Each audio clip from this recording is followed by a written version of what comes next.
هذه الساعة برعاية الصارح للسياحة والسفر. نضع العالم بين يديك.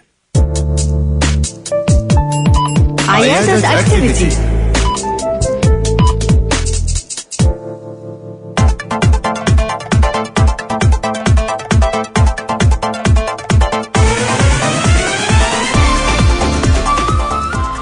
أسعد الله صباحكم بالخير وحياكم الله من جديد. حديثنا اليوم عن اضطرابات النوم، وأيضا الواحد إذا عنده شخير كيف يتخلص منه. ضيفي عبر الهاتف الدكتور أيمن بدر كريم، طبيب استشاري في أمراض الصدر والعناية المركزة في اضطرابات النوم لدى الكبر. نهارك جميل دكتور أيمن، حياك الله. أهلا وسهلا، صباح النور، حياكم الله. صباح الجمال، حياك الله دكتور أيمن، منورنا في برنامج أكتيفيتي. يا هلا وسهلا فيك. طبعا دكتور أيمن، كثير من الناس يواجهون مشاكل إنه ما نقدر ننام خلال الليل أو نتقلب خلال الليل، ويبدأ يشخص حالته بنفسه. فهل هذا يندرج تحت اضطرابات النوم، أو ممكن تستعرض لنا بشكل سريع وش هي اضطرابات النوم اللي تواجه الأشخاص؟ تفضل لك المساحة. طيب، شكرا لكم على الاستضافة. أولا، اضطرابات النوم من المشكلات المنتشرة كثير في المجتمعات. نعم. وهي لها علاقة كثير بأداء الإنسان المهني والعملي والمزاجي والعضوي أيضا. نعم. خلال فترة النهار. عموما اضطرابات النوم لها يعني تخصص دقيق في من تخصصات الطب، وتعني بجميع المشكلات اللي ممكن تظهر للإنسان خلال فترة النوم أو حتى خلال فترة الاستيقاظ، لأنه كثير من مشكلات النهار مثل زيادة النعاس على سبيل المثال خلال فترة النهار يكون كثير من أسبابها اضطرابات النوم خلال الليل، مثل تأرق النوم أو الحرمان المزمن من النوم أو تقطع رداءة النوم وغيرها. فبالتالي كثير من الأعراض قد يظهر للإنسان أنها قد تكون بسبب عارض مثلا نفسي أو مشكلة نفسية، وهي في الحقيقة قد تكون يعني نتيجة أمراض عضوية معينة مثل ارتفاع ضغط الدم وأمراض السكري وأمراض الصدر، وزي ما تفضلتي أيضا في مشكلة الشخير وانقطاع التنفس أثناء النوم، وهي مشكلة تخفى على كثير من الناس. فبالتالي كثير من هذه الاضطرابات يجب حقيقة الشكوى منها من المريض إلى الطبيب حتى يستطيع أن يحوله على الطبيب المختص لتشخيصها وعلاجها الفعال. نعم، ممتاز. طيب، هل في مسببات لاضطرابات النوم دكتور أيمن؟ هل في أنواع؟ نعم. بشكل عام احنا يعني المسببات تنقسم الى عده اقسام، منها عضويه ومنها نفسيه ومنها سلوكيه. على سبيل المثال السلوكيه، خليني اقول لك على سبيل المثال كثير من الناس اللي يعني يدمنوا القهوه والشاي والتدخين ومشروبات الطاقه ويحبوا السهر ويؤخر النوم، هذه امور سلوكيه كثيره تتعلق بتحفيز الجهاز العصبي للانسان على الا ينام، وبالتالي تجد انه يدخل في مشكله النوم السهر المفرط والحرمان المزمن من النوم. وايضا كذلك عندنا مشكلات عضويه مثل الشخير وانقطاع التنفس اثناء النوم ومشكله ارتجاع عصاره المعده، وكثير من المشكلات العضويه مثل السكري والضغط والقلب والفشل الكلوي. هذه كلها تسبب بشكل او باخر اضطرابات نوم، اهمها يكون عاده تأرق وتقطع النوم ورداءة النوم.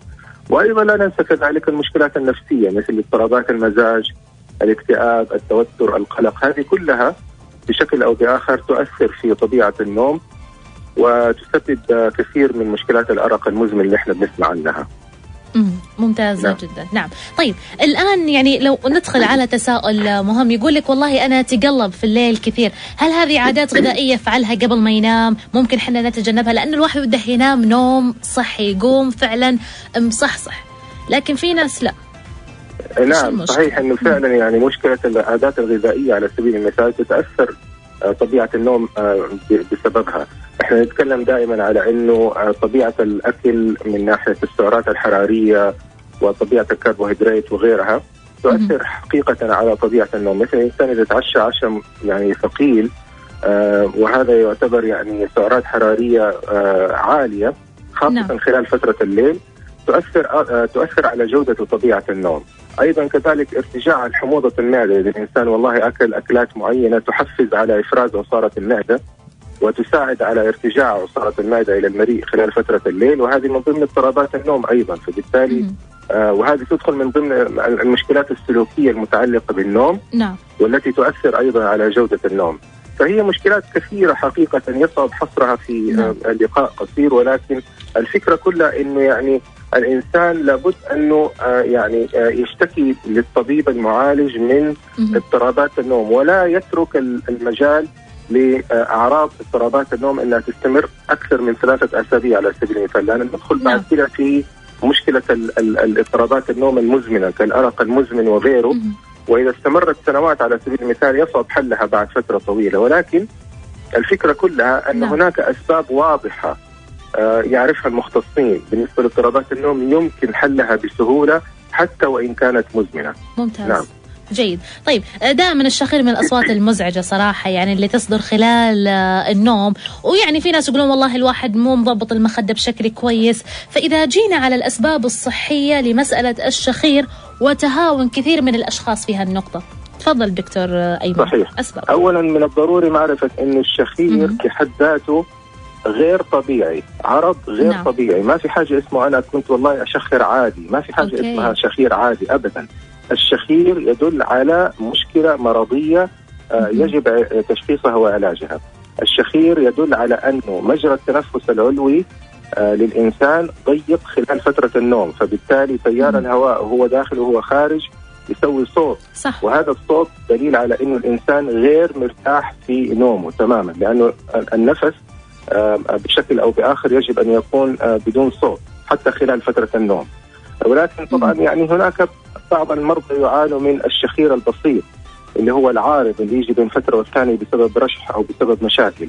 الفكرة كلها أن الشخير المزمن مشكلة قد تكون مرتبطة بانقطاع التنفس أثناء النوم، وانقطاع التنفس أثناء النوم أو ما نسميه خناق النوم أو اختناق النوم مشكلة كبيرة ومشكلة خطيرة على حسب درجتها طبعا، وتصيب عدد كبير من الناس صراحة. تصيب يعني تقريبا ما يقرب من 1 من كل 4 في بعض المجتمعات، ولكن بشكل أو بآخر يعني نقدر نقول إنها تقريبا 17% في معظم المجتمعات على حسب دراسات مختلفة. نعم. طبعا على حسب درجاتها، لأنه إحنا عندنا انقطاع التنفس أثناء النوم بشكل خفيف متوسط أو شديد أو شديد جدا، وعلى حسب فبالتالي إنه الشخير يدل على وجود مشكلة في مجرى التنفس العلوي يجب أن تعالج. الاحتمال تكون جدا المشكلة هذه تكون بسيطة، نقطة مهمة. ولكن كيف نعرف عن طريق كشف عن المريض، الفحص الطبي، التاريخ المرضي بدقة،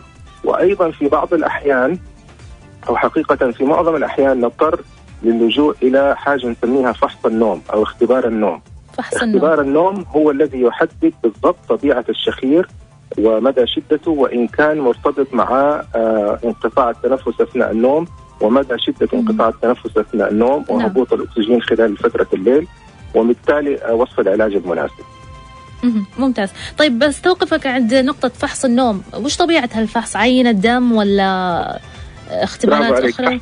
فحص النوم هو عبارة عن إنه جهاز صغير يرتبط بالجسم، تمام، ويقيس يرصد جميع التغيرات الحيوية الخاصة بالنوم، مثل تخطيط الدماغ اللي هو نشوف فيه مراحل النوم ومدى تأرق الإنسان وتقطع فترة النوم، لأنه حتى فترات الاستيقاظ نستطيع أن نعرفها خلال فترة النوم، وأيضا مستوى الشخير، مستوى نبض القلب، نوبات انقطاع التنفس أثناء النوم، وهبوط نسبة الأكسجين في الدم. فهذه كلها عبارة عن إشارات حيوية تصدر من الجسم يرصدها جهاز صغير بمجسات معينة بأسلاك معينة غير مؤلمة على الإطلاق طبعا، وتجعل الإنسان يعني ينام بقدر الإمكان بقدر من الراحة، وأثناء النوم نعرف كل المتغيرات هذه، فنستطيع نعرف مثلا حتى أسباب تقطع النوم على سبيل المثال. إذا كان الإنسان يعاني من تقطع النوم ورداءة النوم ومشاكل النوم، كثير من التشخيصات وخاصة تشخيص انقطاع التنفس أثناء النوم نستطيع أن نعرفه وحتى نصف العلاج المناسب، لأنه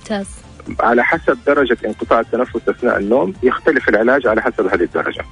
جيد. والله الجهاز مهم، يعني على كذا الواحد حتى لو ما يعاني من مشكلة ممكن يسوي هالفحص من باب الاطمئنان، يعني إذا كان في مشاكل أخرى غير الشخير. يعني هو حقيقة يجب العرض أولا على طبيب اضطرابات النوم، لأنه الجهاز هذا مختص جدا ولا يصفه إلا طبيب اضطرابات النوم، هو الذي يصف الداعي لعمل فحص النوم، وأيضا يصف يعني يستطيع أن يحلل الإشارات ويكتب التقرير المناسب ويصف العلاج المناسب. فهو حقيقة يعني عرض يعني تشخيص أو جهاز مخصوص يرتبط عادة بتخصص اضطرابات النوم. ممتازة جدا. طيب يقولون الإنسان إذا يعاني من الشخير في بعض الأمور العشبية اللي يتناولها النعناع، زيت الزيتون، هل هذا الأمر من الناحية الطبية جيد يعتبر، أو أنه مثلا يأخذ الفكس وغيره؟ بالنسبة للشخير نفسه ما أعرف إذا كانت هذه الأمور صراحة تفيد أو ما تفيد، ولأن أشياء يعني عشبية ليست في تخصصي، ولكن ليس لي عليها دليل علمي أنها تفيد حقيقة. جيد. يعني لكن طبعا هناك كثير من الأدوية المعينة، ما هو الفكرة كلها إنه على حسب السبب. بمعنى آخر، لو أنا عندي لوزتين متضخمتين وكان في شخير بالنسبة للطفل على سبيل المثال، يجب أن تستأصل. إذا كان في لحميات متضخمة أو قرنيات للأنف متضخمة، طبيب الأنف والأذن يستطيع أن يعالجها دوائيا أو جراحيا. إذا كان في سمنة مفرطة، لأنه كثير من الناس اللي عندهم زيادة وزن أيضا يعاني من الشخير بسبب يعني تراكم الشحوم حوالين الرقبة وتضيق مجرى التنفس العلوي، الحل إنه على المدى الطويل يحاول ينزل الوزن بقدر الإمكان. أما إذا كان في انقطاع تنفس أثناء النوم فهذه مختلفة، الفكرة مختلفة تماما، لأنه العلاج أحيانا يستخدم أجهزة ونستخدم يبغى إن شاء الله نخصص لها كذا حلقة بحيث نبحر فيها بشكل فعلا مفصل. دكتور أيمن إن شاء الله بطلع فاصل على السريع من بعد إذن المستمعين، وبعدين إن شاء الله نستكمل حديثنا في اضطرابات النوم. فاصل ونواصل.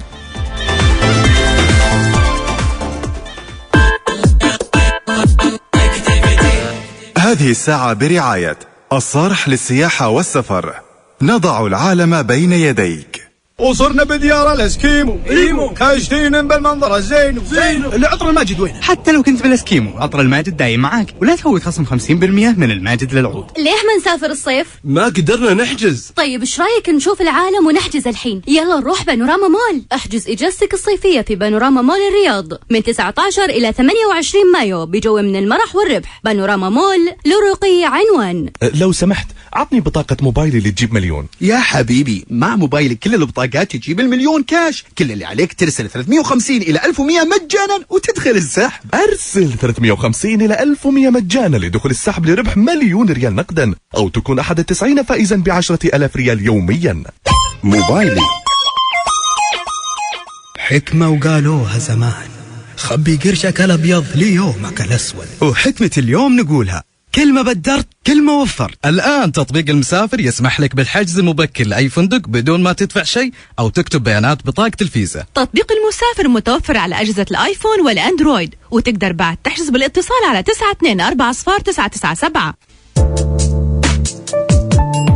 عيادة أكتيفيتي.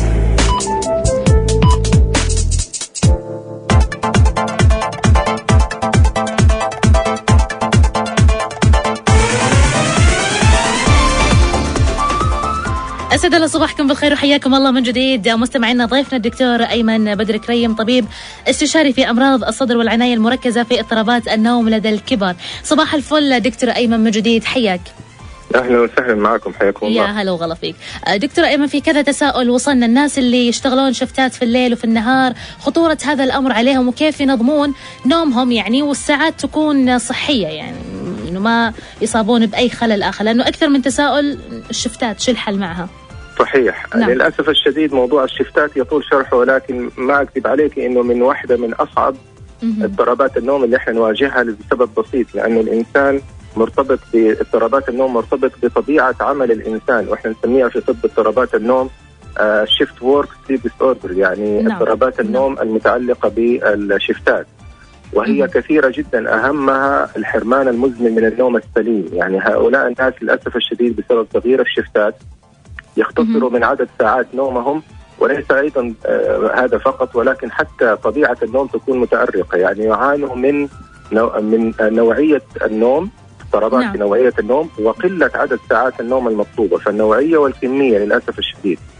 وأيضا النوم في أوقات غير ملائمة، بمعنى آخر إنه الناس خاصة الناس اللي عندهم الشفتات على سبيل المثال بعد في الليل يضطروا يناموا أثناء فترة النهار، وهذا مخالف للفطرة السليمة. النوم بشكل عام يعني الإنسان كائن نهاري، لا يستطيع أن يعمل تماما، ولا أنظمته ولا أجهزته العضوية تستطيع أن تعمل بكفاءة خلال فترة الليل. فبالتالي انعكاس نمط النوم والاستيقاظ بالنسبة للشيفت وورك والعمال الورديات يعتبر بصراحة ضغط شديد على أجهزة الجسم. وهذا ما يحصل لبعض الناس على فكرة في خلال فترة شهر رمضان وفترة الإجازات. صحيح. لما يقلبوا نومهم نهار، يعني ليلهم نهار ونهارهم ليل. عموما بشكل عام في هناك بعض أول شيء نتأكد أنه هؤلاء الناس اللي يعانوا من هذه المشكلات لا يعانون أيضا من مشكلات عضوية أخرى مثل ارتفاع سكر الدم ومشاكل الغدة الدرقية وانخفاض فيتامين د. فبعض التحاليل فحوصات الدم تكون مهمة في هذا الحال. لكن بشكل عام يعني هو في يعني ما نستطيع إلا لازم نجلس مع الشخص نفسه اللي يعاني من هذه المشكلة ونحاول نفصل بقدر الإمكان طريقة نومه واستيقاظه. عموما دواء الميلاتونين وهو موجود حتى في الصيدليات والمحلات غير يعني اللي هي فيها الفيتامينات وكذا. دواء الميلاتونين هو يعني ممكن على بشكل مؤقت يحاول يضبط الساعة البيولوجية والساعة الحيوية للجسم، فيمكن أخذه أحيانا في بعض الأحيان بإشراف الطبيب في بعض الليالي بحيث أنه يضبط الساعة البيولوجية بقدر الإمكان. لكن أنا أنادي حقيقة أنه الناس اللي يعانوا من هذه المشكلات أنه حتى الإدارات تعطي لهم فرصة للتلاؤم مع الشغل، يعني بمعنى آخر بدل تغيير الشيفت كل يومين ثلاثة أو لا يكون تغيير الشيفت كل شهر على سبيل المثال، لأنه يدوب الإنسان يستطيع أن يتأقلم في ليالي معينة على تغيير الشفتات. مش معقولة أنا كل يومين أو ثلاثة أغير الشفت اليومي حقي 8 ساعات، فبالتالي صعب جدا على الساعة الحيوية للإنسان وله مضاعفات على فكرة، له مضاعفات عضوية. يعني هذا إحنا بنتكلم على ناس ممكن على المدى الطويل يرتفع عندهم الضغط، يزيد عندهم مستوى السكر في الدم، يصابوا لا سمح الله بأمراض القلب والشرايين. فهي مشكلة حقيقة عالمية ليست بس محلية، ولكن هي فعلا مشكلة عالمية يعاني منها ناس كثير، وأنا كتبت بعضها في كتابي وتكلمت عنها، ولكن للأسف هي مشكلة تعتبر صعبة. والله لزوم يعني نأكد عليها وشوي نهمس همسة لكل مدير يسمعنا الآن، يعني الأمر خطير على صحتهم. يعني فعلا أنا صدمت للأمانة. صحيح للأسف الشديد، صحيح مضبوط الكلام. نعم الله يكون بعونهم يا رب يا كريم. طيب في شائعة دائما نسمعها، الإنسان لما ينام كثير هذا والله دمه كثير، فنبي اليوم نشوف يعني عدد الساعات الصحية اللي أنا ينامها الشخص الصحي، أوكي، وعدد الساعات اللي فعلا إذا تجاوزها يدل إنه والله في خلل أو في مشكلة. نعم هو على حسب الفئة العمرية. بمعنى آخر من الطبيعي إنه الطفل الصغير اللي أقل من 4 أو 5 سنوات مثلا إنه ينام ممكن 12 ساعة في اليوم، وهذا طبيعي لأنه هذا وضعه يحتاج، وفئة العمرية تحتاج العدد الساعات الطويل لأنه يحتاج إنه يتعرض لهرمون النمو أكثر من غيره، وهذا طبيعي. مثلا كبار العمر فوق 65 سنة يحتاجوا تقريبا من 6 إلى 7 ساعات نوم. وهذا أقل بكثير من مثلا الأطفال الرضع. الأطفال الرضع اللي في السنة الأولى يحتاجوا 16 إلى 18 ساعة نوم على سبيل المثال في اليوم. احنا فبنتكلم الآن على متوسطي الأعمار، يعني البالغين من متوسطي الأعمار يحتاجوا تقريبا ما بين 7 إلى 8 ساعات يوميا، وتكون عدد الساعات النوم ليلية في الليل. ممتاز. فبالتالي هذا المعدل اللي هو 7 ساعات ونص تقريبا، هذا المعدل هو المعدل الصحي المعروف، لكن تتفاوت برضو يتفاوت من شخص لآخر. بمعنى آخر لو في شخص ما يستطيع متوسط العمر عمره 30 أو 40 سنة ما يستطيع أن يشعر بالنشاط إلا إذا نام 9 ساعات، فبرضو نقول له أوكي، برضو نقول إنه لا بأس. لكن تجاوز الساعات هذه يعتبر نوم مفرط وأقل. ولكن حتى بعض الناس يستطيع أنه يناموا مثلا 6 ساعات في هذه الفترة العمرية ويشعروا بالنشاط والحيوية. فالحكم في الموضوع إيش؟ الحكم في الموضوع إنه لو أنا نمت 6 ساعات 7 ساعات على سبيل المثال وما شعرت لما عند الاستيقاظ بالنشاط والحيوية، ولا استطعت إنه أكمل نومي أكمل يومي بنشاط بحيوية، واستطيع انه انا امارس عملي او دراستي بدون نعاس مفرط وبدون، فهذا طيب. اما اذا والله العظيم كنت انا انام مثلا 6 ساعات او 7 ساعات ولكن اشعر بخمول وتعب ونعاس خلال فترة النهار، فهذا اقل من متوسط اللي انا احتاجه. ممتاز جدا، والله استفدنا كثير يعني بمعلومات مهمة، وما شاء الله عليك يعني دكتور أيمن. كتابك اسمه النوم رحمة صحيح؟ لأنه في كثير تساؤلات على الكتاب. نعم مضبوط، النوم رحمة. هذا كتاب أصدرته قبل تقريبا 6 أشهر وهو متوفر في الأسواق. نعم. ممتاز جدا، ما شاء الله عليك، يعني كاتب رأي في صحيفة المدينة.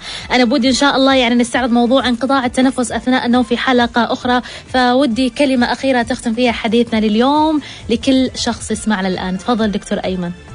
هو يعني النوم رحمة، وزي ما أرجع وأقول إنه كثير من اضطرابات النوم منتشرة لا يجب الانتظار حقيقة حتى يعني الإنسان يعاني منها على فترة طويلة، ولكن يعالجها. وهناك كثير من الأمور السلوكية للإنسان يستطيع أن يؤقلم نفسه عليها، على سبيل المثال القهوة والشاهي وكثير من الأمور. ولكن التخصص هذا موجود في متوفر في المملكة العربية السعودية، وكثير من الأخصائيين والاستشاريين في اضطرابات موجودين ومستعدين إن شاء الله بأمر الله لعلاج المشكلات هذه. ممتازة جدا. كل الشكر للدكتور أيمن بدر كريم، طبيب استشاري في أمراض الصدر والعناية المركزة في اضطرابات النوم لدى الكبار. شكرا جزيلا لطلتك معنا في الصباح، يعطيك العافية. شكرا لكم. يا هلا وسهلا فيك.